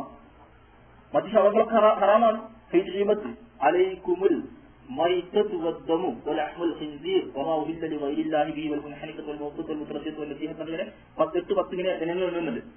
അതിൽ ആദ്യം തുടങ്ങുന്നത് ഹിജ്മത്ത് അലൈക്കുമുൽ മൈതത്തു വദ്ദമു, നിങ്ങൾക്ക് അല്ലാഹു ശവവും രക്തവും ഹറാമാക്കിയിരിക്കുന്നു. പിന്നെ ചത്തത് അല്ല, ഈ കുത്തുകൂടി ചത്തത്, കുടുങ്ങി ചത്തത്, കഴുത്തിന് കുടുങ്ങി ചത്തത്, വീട് ചത്തത് എന്നൊക്കെ പറഞ്ഞാൽ താഴന്റെ പല രൂപങ്ങൾ അതൊക്കെ ഹറാമാണെന്നതിനെ വിശദീകരിക്കുന്നത്. പക്ഷെ ഇവിടെ റസൂൽ ആ ആയത്തിൽ അറിഞ്ഞുകൊണ്ട് തന്നെ വ്യാഖ്യാനിക്കുന്ന റസൂലിനെ സമുദ്രത്തിലെ ശവം നിങ്ങൾക്ക് അനുവദനീയമാണ്. അതിന് മുമ്പുള്ള പറഞ്ഞത് അതിൽ വെള്ളം നിങ്ങൾക്ക് അനുവദനീയമാണ്. അപ്പൊ നമുക്ക് മനസ്സിലാക്കാം സമുദ്രജലം ഊതെടുക്കാൻ ഉപയോഗിക്കാം, കുളിക്കാൻ ഉപയോഗിക്കാം. അപ്പൊ അത് കുളിച്ച ഉപ്പാവൂല മേത്ത് ഉണ്ടാവും. അതിനെന്താ ഒരു പ്രശ്നമില്ല, അത് തുറച്ചു കളയണം അവിടെ ബുദ്ധിമുട്ടുണ്ടെങ്കിൽ. ഇവിടെ എന്താ പ്രശ്നം അറിയോ? ഒതുക്കാൻ പറ്റുമല്ലോ എന്നുള്ള ശരീരത്തിൽ ഉപ്പാവോ ഇങ്ങനെ ഉപ്പ് ശരീരത്തിലായ വേറെ പ്രശ്നങ്ങളുണ്ട്, ചൊറിച്ചിലുണ്ടാവും, അതൊക്കെ വേറെ പ്രശ്നമാണ്. അതൊന്നും കുറച്ച് കളയാന്ന് പറയുന്നത് അത് പറഞ്ഞു നോക്കില്ല. ഒതുക്കാൻ പറ്റുമെന്ന് ചോദിച്ചാൽ വേറെ വെള്ളം പിന്നെ സമുദ്രത്തിലേ ഉള്ളൂ. ഒതുക്കാൻ പറ്റുമോ? അതിന് വിധി ഒതുക്കാൻ പറ്റുന്നതിന് അതിലൊരു പ്രശ്നം. അയാളുടെ ഒതു പൂർണ്ണമാണ്. അയാളുടെ അവിടെ നിസ്കരിച്ചാൽ ശുദ്ധവെള്ളം കൊണ്ട് വേറെ കിണറ്റിലെ വെള്ളം കൊണ്ട് എടുത്ത പൂജ തന്നെ അയാൾക്ക് അതിനെ കിട്ടി യാതൊരു കുഴപ്പമില്ല. അപ്പൊ ആ നിലക്ക് സമുദ്രജലം ശുദ്ധമാണ്. ഇപ്പം വെള്ളത്തിന്റെ ഇനത്തിൽ മഴ, ഇപ്പം എന്താണ് ആലിപ്പഴം, പിന്നെ സമുദ്രജലം, ഈ വെള്ളമൊക്കെ ശുദ്ധീകരണത്തിൽ ഉപയോഗിക്കാത്ത വെള്ളമാണ്. പിന്നെ വേറൊരു ഹദീസ് അല്ല വേറൊരു ഭാഗം വരുന്നത്, വേറൊരു വെള്ളം വരുന്നത് സംസം വെള്ളം. നമ്മളെ സംസം വെള്ളം ഉണ്ടല്ലോ, അതന്നെ സംസം വെള്ളം. ഇത് ഒന്നും കുടിക്കാൻ പറ്റുമോ? അപ്പൊ ആൾക്കാർ കുടിക്കാനും അങ്ങനത്തെ ആവശ്യം ഉപയോഗിക്കാറുണ്ട്. അത് റസൂൽ പഠിപ്പിക്കുന്ന രൂപമാണ്. റസൂലിനെ പറ്റി പറഞ്ഞിട്ടുള്ളൂ. പക്ഷെ ഒതുക്കാൻ പറ്റുമോ? ഒതുക്കാൻ പറ്റും. നബി സല്ലല്ലാഹു അലൈഹി വസല്ലം ഹജ്ജിന് വന്നപ്പോൾ അത് കുടിക്കുകയും അതിൽ നിന്ന് ഒതുക്കുകയും ചെയ്തിട്ടുണ്ട്. നബി ചെയ്ത് കാണിച്ചു കൊടുത്തിട്ടുണ്ട്. അതുകൊണ്ട് പ്രശ്നമല്ല. അപ്പൊ സംസം വെള്ളമാണെന്ന് വിചാരിച്ചിട്ട് ഒതുക്കാൻ കൊടുക്കേണ്ടതല്ല, അതിന് വേറെ ടാപ്പ് പോയി നോക്കേണ്ട ആവശ്യമില്ല. ആ വെള്ളം കുടിക്കുകയും ചെയ്യാം. അതിന്റെ മഹത്വം റസൂൽ വിശദീകരിച്ചിട്ടുണ്ട്. സംസം എന്തുദ്ദേശമാണോ അയാൾ കുടിക്കുന്നത് ആ ഫലം അതിന് ലഭിക്കുമെന്നാണ് വിശദീകരിച്ചറിയാം. മാവു സംസം ലിബാശുരിബലഹു, സംസം വെള്ളം എന്തിനു വേണ്ടി കുടിച്ചോ അതിനു വേണ്ടിയുള്ളതാണ്. ഒരാൾ രോഗസമയത്തിന് വേണ്ടി ആ നീയത്തോടു കൂടി പ്രാർത്ഥിച്ചുകൊണ്ട് പറിച്ചുകൊണ്ട് കുടിച്ചാൽ പലയാൾക്ക് കിട്ടുന്ന അപ്പൊ ഞങ്ങൾക്ക് പ്രത്യേകതകൾ ഉണ്ടാവാം. ഏതാണ്ട് റസൂൽ വിശദീകരിച്ചിട്ടുണ്ട്. രണ്ടാമത്തെ അത് ഒതുക്കാൻ പറ്റും. റസൂൽ സല്ലല്ലാഹു അലൈഹി വസല്ലം ഒതുകൊടുക്കാൻ സംസം ജലം ഉപയോഗിച്ചിട്ടുണ്ടാവും. നമുക്കത് ഉപയോഗിക്കാം. പിന്നെ അതിൽ പിന്നെ വേറെ കത്തുകളൊന്നും വരേണ്ടതില്ല. പിന്നെ വേറൊരു വരുന്നേ വെള്ളം, തർക്കമുള്ള വെള്ളം തവര് നമ്മുടെ നാട്ടില് ഒരാൾ ഉപയോഗിച്ച വെള്ളം, കൈയിട്ട വെള്ളം, തൊട്ട വെള്ളം, ദേഹത്ത് നിന്ന് ഇങ്ങനെ ഒതുഎടുത്തിട്ട് പാത്രത്തിലായ വെള്ളം, അതുകൊണ്ട് ഒതുഎടുക്കാൻ പറ്റുമെന്നാണ്. കാരണം പറഞ്ഞ് മാവുൻ മുസ്താമല്ല, മുസ്താമലായ വെള്ളം കൊണ്ടാണ് വേദനക്ക് മൂല്യമൽ പോലെ മുസ്താമലായ വെള്ളം, ഉപയോഗിച്ച വെള്ളം, അത് ഒതുക്കാൻ പറ്റും. അത് ശുദ്ധീകരണത്തിൽ പറ്റുമെന്നാണ്. അത് പറ്റും. അപ്പൊ നമ്മളുടെ നാട്ടിലെ വിശ്വാസം പോലെ ഈ പാത്രത്തില് ഒരു ബക്കറ്റില് വെള്ളം ശേഖരിച്ച് അതിൽ കൈയിട്ട് ഒന്നെടുത്താൽ ഒന്നും ശരിയാവില്ല. ചില പള്ളിയിലൊക്കെ ഷാഫി മദ്ഹബുകാരല്ല, ഈ ഹനഫി മദ്ഹബുകാരെ പള്ളിയിലൊക്കെ പോയി നോക്കിയാൽ കാണാം. ഈ ഹൗലും ഉണ്ടാവും, പിന്നെ ഒരു ഇതുണ്ടാവും, കിണ്ടി എന്ന് പറയുന്നത് ജബന, അത് കുടിച്ചിട്ടുണ്ടാവും, ഒരു പാത്രം വെച്ചിട്ടുണ്ടാവും. അത് ഒന്നെടുക്കാനാണ്. അതിന് ഹൗലിന് വെള്ളം എടുത്തിട്ട് അതിന് ചെറ്റ് ഒന്നെടുക്കുള്ളൂ. ഹൗലിന് കൈയിട്ട് ഒന്നെടുത്താലുണ്ടാവും ഒന്നും ശരിയാവില്ല. കാരണം മുസ്താമ ഉപയോഗിച്ച വെള്ളം ശുദ്ധിയല്ല. അങ്ങനെയാണ് കാരണം. ഇത് ശരിയല്ല. നമ്മുടെ നാട്ടിലൊക്കെ ഒരുപാട് കാലത്ത് വിശ്വാസമുണ്ട്. ഇപ്പോഴും നമ്മുടെ ആളുകൾക്ക് അങ്ങനെയൊക്കെ ധാരണയുണ്ട്. ബക്കറ്റ് കൈയിട്ട് ഒതുത്താല് ഒന്നും ശരിയാവില്ല എന്നുള്ള ധാരണയാണ്. അത് വലിയ പ്രശ്നമാണ്. വഹാബികളുടെ ഒന്നാമത്തെ ലക്ഷണമായിരിക്കുന്ന പല ആൾക്കാരുണ്ടെങ്കിൽ ഒരു ബക്കറ്റിൽ കൈയിട്ട് ഒതുക്കുന്ന ആളുകളാണ്. അപ്പൊ അത്ര വലിയ ഗുരുതരമായ ഒരു പ്രശ്നമായിട്ടാണ് ആളുകളുണ്ടാവുന്നത്. പക്ഷെ അത് ശരിയല്ല. ഉപയോഗിച്ച വെള്ളം ശുദ്ധമാണെങ്കിൽ മറ്റു മാലിന്യങ്ങൾ ചേർന്നിട്ടില്ലെങ്കിൽ അതുകൊണ്ടൊരു കുഴപ്പമില്ല. അത് കൈയിട്ട് പാത്രത്തിൽ കൈയിട്ട് ഒതുവെടുക്കാം. അപ്പൊ അതിന് എന്താണ് രേഖയുള്ളത്? നബി സല്ലല്ലാഹു അലൈഹി വസല്ലം ചെയ്ത പ്രവർത്തനങ്ങൾ നമുക്ക് രേഖയാണ്. നബിയുടെ നിർദ്ദേശങ്ങളുടെ നമുക്ക് രേഖയാണ്. ഒരു ഹദീസ് നിങ്ങൾ നോക്കാം. റുബിയ ബിൻത് മുഅവ്വദ് എന്ന ആ സംഭവം റിപ്പോർട്ട് ചെയ്യുന്നു. അവർ പറയുന്നത് ഈ ഉദുവിന്റെ റസൂലിന്റെ ഉദുവിന്റെ രൂപം വിശദീകരിക്കാൻ. എന്നിട്ട് പറയുന്നത് മസഹ റഅ്സഹു ബിമാ ബഖിയ മിൻ വളൂഇൻ ഫീ യദിഹി. നബി തല തടവിയ രൂപം പറയുന്നു. നബി ഒന്നു എടുക്കുമ്പോൾ തന്റെ കയ്യിൽ അവശേഷിച്ച വെള്ളം കൊണ്ടാണ് തല തടവിയത്. അതിന് വേറെ വെള്ളം എടുത്തിട്ടായി നടക്കും. അപ്പൊ ഉപയോഗിച്ച കയ്യിൽ ഉണ്ടായിരുന്ന വെള്ളം ആ നനവ് ഉപയോഗിച്ച നബി തല തടവിയത്. അപ്പൊ അത് വളരെ മുസ്താമല ഉപയോഗിച്ച വെള്ളം. ആ കയ്യിൽ ബാക്കി നിൽക്കുന്നത് വെള്ളം ഉപയോഗിച്ചില്ലെങ്കിൽ തലകടയി, അതിന് വേറെ വെള്ളം എടുക്കാതെ തലകടയിൽ ഉണ്ടായിരിക്കൽ എന്ന് പറയുമ്പോൾ ഉപയോഗിച്ച വെള്ളം സല്ലല്ലാഹു അലൈഹി വസല്ലം തല തടവാൻ വേണ്ടി ഉപയോഗിച്ചിട്ടുണ്ട് എന്ന് പറയുമ്പോൾ അതിനർത്ഥം ഉപയോഗിച്ച വെള്ളം കൊണ്ട് ശുദ്ധീകരിക്കാം. അപ്പൊ കയ്യിലുള്ള പലരെ ശുദ്ധീകരിക്കാൻ ഇപ്പം പറഞ്ഞത് ഇപ്പൊ തല തടവാൻ വെള്ളമില്ലെങ്കിൽ ഒരാൾ നീണ്ട താടിയുള്ള ഒരാളെ നോക്കുക. അത് മുഖം കഴുകിയപ്പോൾ നല്ലപോലെ തിരിഞ്ഞു നിറഞ്ഞ് താടിയിൽ നിറച്ച് വെള്ളമുണ്ട്. തലയിൽ വെള്ളം ആക്കി ചെയ്യാം, ഇങ്ങനെ കയ്യോട് ഇങ്ങനെ ആക്കിയിട്ട് ഇങ്ങനെ തടവാനാണ്. അത് മുസ്താഖനായ വെള്ളം. അപ്പൊ ഒരാൾക്ക് അങ്ങനെ ചെയ്യാമെന്നല്ലേ പറയണ്ട. അങ്ങനെ ഒരാൾക്ക് ചെയ്തതിന് അയാളെ പുറത്താക്കാൻ നിൽക്കേണ്ട ഇസ്ലാമില് അത് മതത്തിന് അനുവദിച്ചിട്ടുണ്ട്. മുസ്താഖനായ വെള്ളം നിങ്ങൾക്ക് അനുവദനീയമാണ്, അതൊരു പ്രശ്നമില്ല. പിന്നെ അപ്പൊ റസൂൽ അങ്ങനെ ചെയ്തിട്ടുണ്ട്. പിന്നെ വേറെ റിപ്പോർട്ടിൽ അബൂദാബിന്റെ റിപ്പോർട്ടിൽ അന്ന റസൂലുള്ളാഹി സ്വല്ലല്ലാഹു അലൈഹി വസല്ലം മസഹ റഅസഹു മിൻ ഫളി മാഇൻ കാന ബിയദിഹി. അത് അങ്ങനെയുള്ളത് നബി സല്ലല്ലാഹു അലൈഹി വസല്ലം തന്റെ കയ്യിൽ അവശേഷിച്ച ബാക്കി വെള്ളം കൊണ്ട് തല തടവുകയുണ്ടായി എന്നെ നിങ്ങൾക്ക് നേരെ പറഞ്ഞിട്ടുണ്ട്. കയ്യിൽ അവശേഷിച്ച ബാക്കി വെള്ളം ഒരുപാട് സംഭവങ്ങൾ വേറെ ഇതിൽ തെളിവാക്കി നമുക്ക് തെറ്റുകയും. ഇപ്പൊ നിങ്ങൾ നോക്ക്, മുസ്താമലായ വെള്ളം ഒരാൾ കയ്യിട്ട് ഉപയോഗിച്ചാൽ മുസ്താമലായാൽ അതിനൊരു കുഴപ്പമില്ല. അതിനുള്ള പ്രശ്നം എന്താണെന്ന് അറിയും, ബാക്കിയുള്ള വെള്ളം നജസായിട്ടുണ്ടോ എന്നുള്ള നമ്മൾ പറഞ്ഞല്ലോ. സ്വയം ശുദ്ധിയുള്ളതും വേറെ ഒന്നിനെ ശുദ്ധീകരിക്കാനും പറ്റുന്നതാവണമെന്നേ ഉള്ളൂ വെള്ളം. അതൊന്നും ഒന്നെടുക്കാം. അപ്പൊ ഒരാള് പാത്രത്തിൽ കൈയിട്ടാൽ, വെള്ളത്തിൽ കൈയിട്ടാൽ അത് അശുദ്ധമാകുന്നില്ല. എന്തുകൊണ്ട്? ഈ കൈ ഒരു അശുദ്ധിയുള്ള വസ്തുവല്ല. മുസൽമാൻ വിശ്വാസിയായ മനുഷ്യന്റെ ദേഹം മുഴുവൻ ശുദ്ധമാണ്. മുസൽമാന്റെ ദേഹം മുഴുവൻ ശുദ്ധമാണ്. ജനാപത്തുണ്ടായിരിക്കുന്ന അവസ്ഥയെ പോലും അയാൾ ശുദ്ധനാണ്.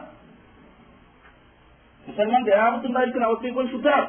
കുളിച്ചുദ്ദേശിക്കുന്ന വേറെ ഭാഗമാണ്, അത് വേറെ ആശയമാണുള്ളത്. അയാളുടെ കൈ പാത്രത്തിലിട്ടത് കൊണ്ട് അത് നജസായി പോകുന്നില്ല എന്നാണ് റസൂലുള്ളാഹി ചോദിച്ചിട്ടുള്ളത്. റസൂലുള്ളാഹി ഒതുവെടുക്കാൻ, കുളിക്കാൻ ഒക്കെ റസൂലയും റസൂലിന്റെ ഭാര്യ മൈമൂന റളിയല്ലാഹുഅൻഹയും അതുപോലെ മറ്റു ഭാര്യമാരൊക്കെ കുളിച്ച സംഭവങ്ങൾ ഹദീസിൽ ധാരാളം റിപ്പോർട്ട് ചെയ്തിട്ടുണ്ട്. അതൊക്കെ എങ്ങനെയെന്നറിയോ, രണ്ടുപേരും ഒരേ പാത്രത്താണ് കുളിക്കുന്നത്. ഇന്നത്തെ മാതിരി വെള്ളം വന്ന് ഇവിടെ ഉണ്ടാവില്ല നമുക്കറിയാലോ. കുടിച്ചാൽ മനസ്സിലാകുന്നറിയാം. ഒരു ചെറിയ തോൽപാത്രത്തിൽ വെള്ളം ശേഖരിച്ചിട്ടുണ്ടാവും. ജനാപത്തുകാരായിക്കൊണ്ട് തന്നെ റസൂലും ഭാര്യയും ഒരേ പാത്രത്തിൽ കുളിക്കാറുണ്ട്.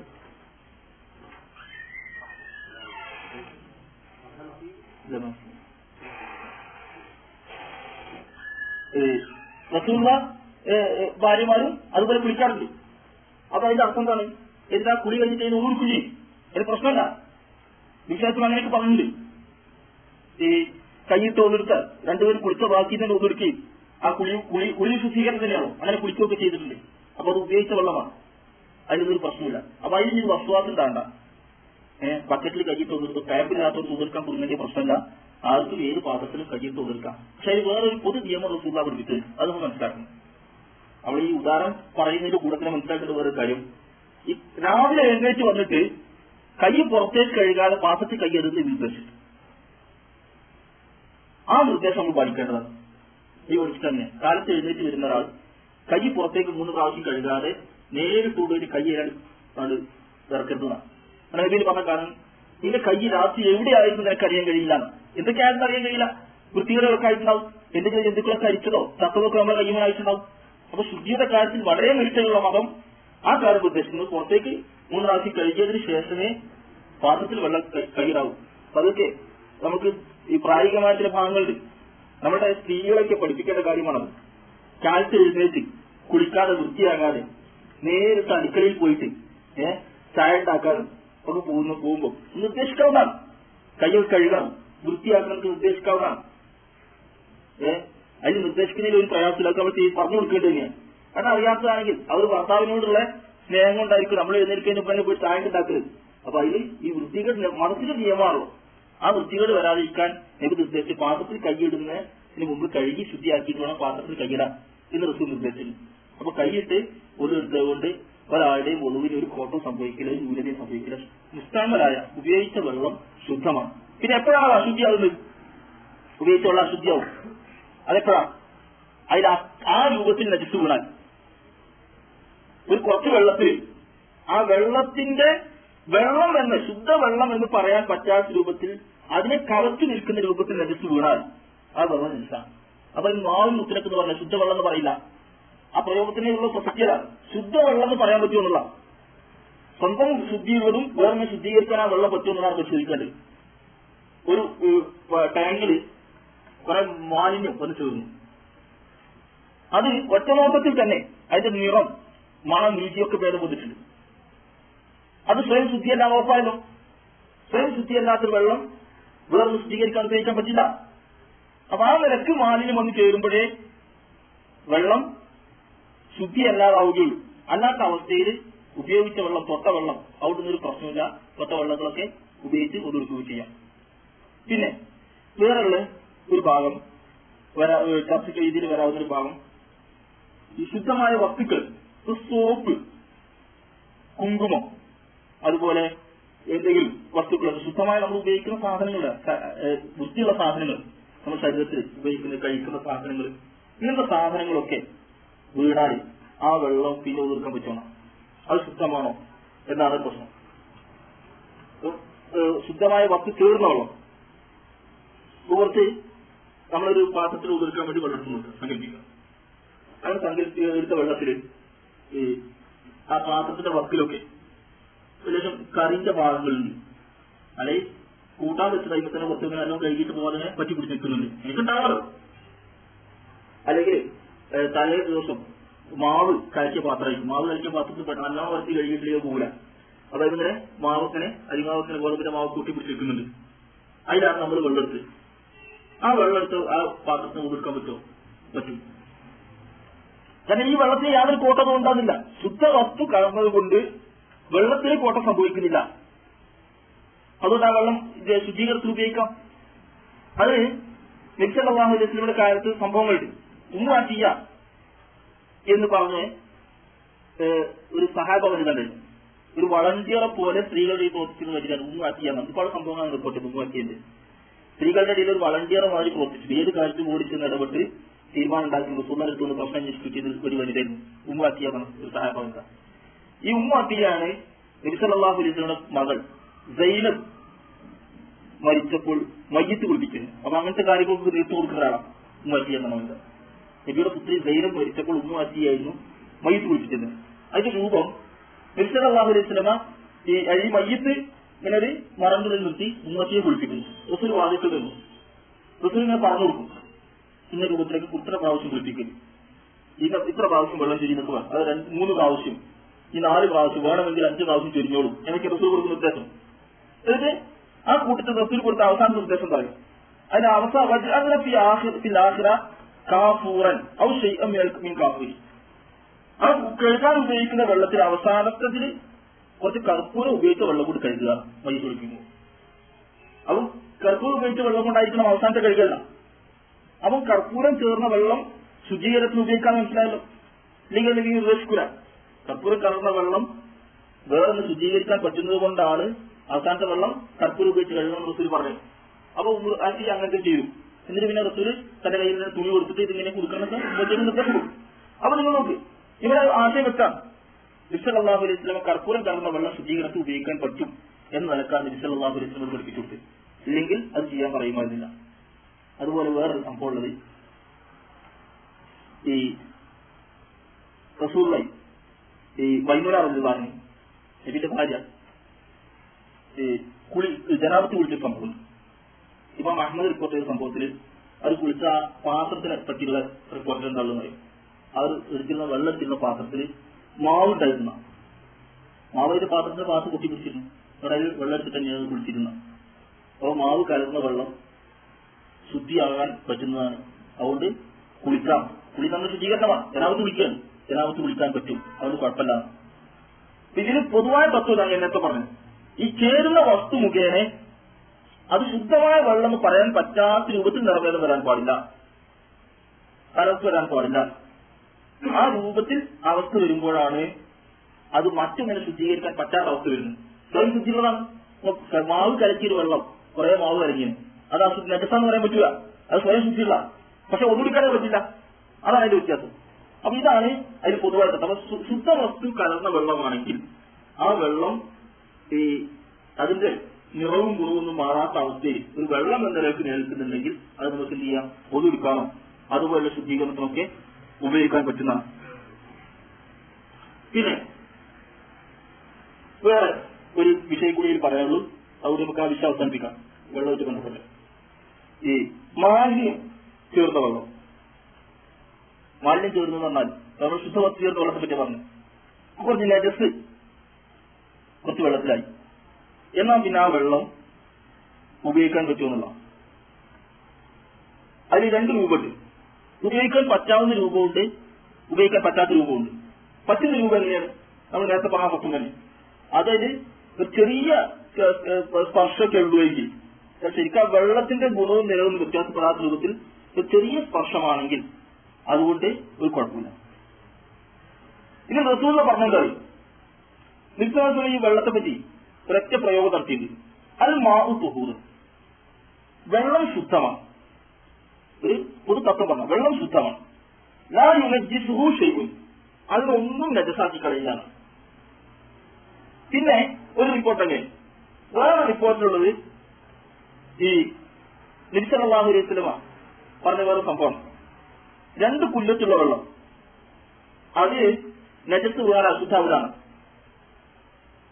അതിന് കണക്കാക്കി നമ്മൾ ഈ ഹൗദൊക്കെ ഉണ്ടാക്കും നമ്മുടെ നാട്ടിൽ, അതിന്റെ ആളുകളും കണക്കാക്കിയിട്ട് ഹൗദൊക്കെ അതിനേക്കാൾ ചെറുതാൻ പാടില്ല, അതിനേക്കാൾ ചെറുതായ നെസ്സായി പോകും, മുക്കാമലായി പോകുന്ന ആ വിശ്വാസം എടുത്താൽ. പക്ഷെ അത് മാത്രമല്ല വലിയ പ്രശ്നം. ഇപ്പൊ രണ്ട് പുല്ലത്തെ വെള്ളത്തിൽ ധാരാളം നെൽസ് വീട് അതിന്റെ നിറവും മണവും രുചിയും വന്നാലോ വ്യത്യാസം വന്നാലോ അപ്പൊ ഉപയോഗിക്കാൻ പറ്റില്ല. അപ്പൊ കുറച്ച് കൂടുതൽ വെള്ളത്തിൽ അല്പം എന്തെങ്കിലും നജസായതുകൊണ്ട് അത് ഒളിവിന് തടസ്സാവുന്നില്ല. ഒരാൾക്ക് അത്രയും എനിക്ക് വേണ്ടെന്ന് പറയും, ഒരാൾക്ക് താല്പര്യത്തിലേക്ക് ഒഴിവാക്കി അത് വേറെ പ്രശ്നം. പക്ഷെ അതിന്റെ വിധി എന്താണ്? അതിൽ ഒതുക്കാൻ പറ്റുമെന്ന് തന്നെയാണ്. പിന്നെ ഈ വെള്ളം നജത്തിനേക്കാൾ കൂടുതൽ, ഇപ്പൊ ലേശം നജസും കൂടുതൽ വെള്ളവും ഒക്കെ ആണെങ്കിൽ അത് ഉപയോഗിക്കണം. റസൂലുള്ളാഹിന്റെ കാലത്ത് നിങ്ങൾക്ക് അറിയാവുന്ന സംഭവമുണ്ട്. ഈ ഒരു അറാബി പള്ളിയിൽ വന്ന് മൂട്ടിച്ച സംഭവമുണ്ട്. നബി സാഹിബിൽ ഇരിക്കുന്നത് നാട്ടുപുറത്തുകാരൻ ഒരു അറാബി വന്നിട്ട് അയാൾക്ക് മര്യാദകളൊന്നും അറിയില്ല, അത് ഇസ്ലാമിനെ കുറിച്ച് പഠിച്ചു വന്നിട്ടുള്ളൂ. അയാൾ നേരിട്ട് വന്നിട്ട് അയാൾക്ക് മൂത്ര ഒഴിക്കാണ്ടായപ്പോൾ അയാൾ പള്ളിയിൽ മൂരി പോയിട്ടിരുന്നിട്ട് മൂത്ര ഒഴിച്ചു. നബി കണ്ടു, ഇതൊന്നും ചെയ്തില്ല. നബി ഇങ്ങനെ നോക്കുന്നു. ചില സഹായങ്ങൾക്ക് വാളുണ്ടാക്കാൻ തുടങ്ങി. അതിന്റെ അതുണ്ടാക്കും. പള്ളിന്റെ അകത്ത് കയറി മൂത്രിക്കാൻ വന്നാല് ആളുകൾക്ക് ഉൾക്കൊള്ളാൻ കഴിയില്ല. പള്ളി പിന്നെ ഇന്നത്തെ അവരുടെ പള്ളി എല്ലാവരും മനസ്സിലാക്കുക, മണലിൽ ഇടിച്ച പള്ളിയാണ്, അവിടെ ഇവിടെ മുറ്റത്തിന്റെ താഴ്ന്നു പോയി ചെയ്യും. പക്ഷെ നബി ഒന്നും ചെയ്തു, നബി അവിടെ നിന്നു. എന്നാൽ നബി അയാളെ ബുദ്ധിമുട്ടിക്കുന്നതാണ്, അയാൾ മൂത്രമൊഴിച്ച് കഴിയട്ടെ ആവശ്യമാണ്. ഇതൊക്കെ നബിന്റെ സമീപം നോക്കണം. നിങ്ങൾ നമ്മളെ ഈ പള്ളിയെ പാമ്പ് കൊടുക്കാൻ നിർത്തിയ ആൾക്കാരും വരുന്നില്ല. രണ്ടാൾ അധികം നിസ്കരിക്കാൻ വന്നാല് ചൂടാകേണ്ട, കാരണം ഹൗദിലധികം വെള്ളം നടക്കണം. അപ്പൊ പിന്നെ അതിന് ചൂടാകുന്ന ആ ശരിയല്ല. നബി പറഞ്ഞ അയാളെ ആവശ്യം നിർവഹിക്കട്ടെ എന്നാ. എന്നിട്ടേക്കായിട്ട് പറഞ്ഞത് ഇതാവും അയാൾ കുത്തേക്ക് അയാൾ മൂത്രമൊഴിക്കട്ടെ. ഒരാ പൗരി സജനമിന്മായി ഔ ജനൂപമിന്മായി സൈന്യമാ വെളുത്തും മുയസ്സിരി വളർത്തു വളർത്തുമാരി വാക്കുകൾ നിങ്ങൾ അയാളെ മൂത്രമൊഴിക്കാൻ പറ്റും. പിന്നെ ഒരാളുടെ ഒരു പാത്രത്തിൽ തോൽപാത്രത്തിൽ അത് ഉപയോഗിക്കുന്ന പാത്രമാണ്, അതിൽ വെള്ളം കൊണ്ടുവരാൻ പറ്റും. ഒരു പാത്രം വെള്ളം കൊണ്ടുവരാൻ അയാൾ കൊണ്ടുവന്നു. എന്നിട്ട് ഇത് വാങ്ങിയിട്ട് ഞാൻ പറയുന്നില്ല, ആ കപ്പാവാണ്, ഇത് വാങ്ങിയിട്ട് ആ വെള്ളം കൊണ്ടുവരാൻ അയാൾ അങ്ങോട്ട് ചോദിച്ചു. എന്നിട്ട് അയാൾ വിളിച്ചു പറഞ്ഞ് ഇത് മൂത്രിക്കാനുള്ള സ്ഥലമല്ല, ഇത് നമസ്കരിക്കാനുള്ള സ്ഥലമാണ്, അതുമായിട്ട് ബന്ധപ്പെട്ട കാര്യങ്ങൾ അയാൾ നിർദ്ദേശം കൊടുത്തു. ഇവരുടെ വെള്ളം കൊണ്ടാകുമ്പോൾ നബി വാങ്ങി പിന്നെ ഒഴിച്ച് വേറെ കൊത്തുകളൊക്കെ ഉണ്ടാക്കാനും ഇത് വേണ്ട ഒഴിച്ചു. എന്നിട്ട് കുറച്ച് നിർദ്ദേശം ഉണ്ടായി. പൈനമാ ഒഴിച്ചു മുയസ്സിരി, നിങ്ങൾ ജനങ്ങൾക്ക് എളുപ്പമാക്കാൻ വേണ്ടി നിയോഗിക്കപ്പെട്ടവരാണ്. വലം തുപാഴ്ത്തു മാസിരി, ജനങ്ങൾ ഞെരുക്കാൻ വേണ്ടിയല്ല നിങ്ങൾ അയച്ചിട്ടുണ്ടെന്ന്. ജനങ്ങൾക്ക് ഇടങ്ങളുണ്ടാക്കാനല്ല നിങ്ങൾ പറഞ്ഞയച്ചു, ജനങ്ങൾ നന്നാക്കി എളുപ്പമാക്കാനാണ് നിങ്ങളെ പറഞ്ഞയച്ചത്. നിങ്ങൾ നിയോഗിച്ചുള്ള അതിന് വേണ്ടിയാണ് എന്നാണ് കിട്ടാതെ പറഞ്ഞു. പിന്നെ നിങ്ങൾ നോക്ക്, ഇതിന് നമ്മൾ ഫിക്കിന്റെ ഭാഗം ഏതാണ്? മാലിന്യമായാൽ അതിനേക്കാൾ കൂടുതൽ വെള്ളം ചൊരിഞ്ഞാൽ ആ മാലിന്യം ശുദ്ധമാണ്. ഇപ്പൊ നേരത്ത് കുട്ടി മൂത്രിച്ചാലും വലിയവൻ മൂത്രിച്ചാലും ശുദ്ധിയാക്കാൻ അതിനേക്കാൾ കൂടുതൽ വെള്ളം പോലും അത് ശുദ്ധിയായി കഴിഞ്ഞു. അത്രേ ഉള്ളൂ. അപ്പൊ പള്ളിയിൽ തന്നെ ആയാൽ കുട്ടികളായാൽ അതിനേക്കാൾ കൂടുതൽ വെള്ളം ചൊരിഞ്ഞു കഴിഞ്ഞാൽ അത് ശുദ്ധിയായി കഴിഞ്ഞു. അപ്പോൾ അവിടെയുള്ള ബന്ധം എന്താണ്? ആ മൂത്രം അവിടെ ഉണ്ടാവും. മൂത്രത്തേക്കാൾ കൂടുതൽ ശുദ്ധവെള്ളം അവിടെ ചേർന്ന് കഴിഞ്ഞു. അപ്പൊ അതിന്റെ തോത് റേഷ്യോ വ്യത്യാസമുണ്ട്. കൂടുതൽ വെള്ളത്തിൽ കുറച്ച് മാലിന്യം ചേർന്നതുകൊണ്ട് ശുദ്ധി എന്ന അവസ്ഥ നഷ്ടപ്പെട്ടില്ല. വെള്ളത്തിന്റെ രുചിയോ മണമോ നിറമോ ഒക്കെ വ്യത്യാസം വരുന്നേരത്തെ ആ വ്യത്യാസം ശുദ്ധമല്ലാത്ത വെള്ളത്തിന്റെ പദവിയിലേക്ക് അത് മാറുന്നുള്ളൂ എന്നതാണ് അതിന്റെ രുചി. അപ്പൊ നിങ്ങൾ നോക്കി, ഇത്രയും കാര്യമാണ് ഈ വെള്ളവും ശുദ്ധീകരണത്തിന്റെ പ്രാഥമിക കാര്യം എന്ന തരത്തിൽ നിങ്ങളുടെ വിശദീകരിക്കാറ്. ഇനി വേറെ ചില കാര്യങ്ങളാണ് വിശദീകരിക്കാറ്. അപ്പം ഇവിടെ ഈ തത്വങ്ങളിൽ നോക്കെ ഈ വിശദീകരണങ്ങളൊക്കെ നമുക്ക് മനസ്സിലാക്കാനുള്ള കാര്യം, ഇസ്ലാം വളരെ ലളിതമാണ് എന്നുള്ള നമ്മൾക്ക് കൊണ്ടു നടക്കാവുന്ന നിയമങ്ങൾ, എല്ലായിടത്തും കൊണ്ടു നടക്കാവുന്ന നിയമങ്ങൾ ഇതിലുള്ളതാണ്. ഇതിൽ നമ്മളെ പ്രയാസപ്പെടുന്ന ഒരു കാര്യമില്ല. ഈ പറഞ്ഞ വെള്ളങ്ങളൊക്കെ ഒന്നെടുക്കാൻ പറ്റാത്തതാണ് എന്നാണ് നിർദ്ദേശമെങ്കിൽ നമ്മൾ കഷ്ടപ്പെടും. പക്ഷെ ഏത് ലോകത്തും ഏത് ഭാഗത്തും ഏത് പ്രദേശത്ത് ജീവിക്കുന്ന ആളുകൾക്കൊക്കെ മതത്തിന്റെ നിയമങ്ങൾ കൊണ്ടുനടക്കാൻ കഴിയും. ആ നിയമങ്ങൾ കൊണ്ടുനടക്കാൻ പറ്റുന്ന രൂപത്തിൽ ലളിതവും എളുപ്പവുമാണ് കാര്യം. റസൂൽ പറഞ്ഞ മാതിരി ഇന്നമാ വഴുത്തു മുയസ്ഥിരിയിൽ നിങ്ങൾ ലളിതമാക്കാൻ വേണ്ടി നിയോഗിക്കപ്പെട്ടവരാണ്. തുമാസ്ഥിരിയിൽ ഒരിക്കലും ഞെരുക്കമുണ്ടാക്കാൻ വേണ്ടി നിയോഗിക്കപ്പെട്ടവരല്ല എന്നാണ് നബി സല്ലല്ലാഹു അലൈഹി വസല്ലം ഈ വിഷയത്തിൽ പറഞ്ഞ നിർദ്ദേശം. അപ്പൊ ഇത്രയും കാര്യങ്ങളാണ് ഇന്നത്തെ ക്ലാസ്സിൽ നിങ്ങളൊന്ന് വിശദീകരിക്കാനുള്ളത്. ഇനി വേറെ പൊതുവിന്റെ കാര്യങ്ങളെ ഇടയ്ക്ക് കുറച്ചുകൂടി കാര്യങ്ങൾ വിശദീകരിക്കാണ്ട് അത് വേറെ വിഷയം പോലെ പറയാനുള്ളതാണ്. അത് ഇൻഷാ അല്ലാഹ് അടുത്ത ക്ലാസ്സിൽ നമുക്ക് വിശദീകരിക്കാം. അല്ലാഹു സുബ്ഹാനഹു വ തആല ഈ മതത്തിന്റെ വിധികൾ ഖുർആന്റെയും ഹദീസിന്റെയും അടിസ്ഥാനത്തിൽ കൃത്യമായിട്ട് മനസ്സിലാക്കാൻ നമുക്ക് തൗഫീഖ് നൽകുന്നതാണ്. ഈ പറഞ്ഞവര് എന്തെങ്കിലും സംശയങ്ങളൊക്കെ ഉണ്ടെങ്കിൽ ചോദിക്കാം.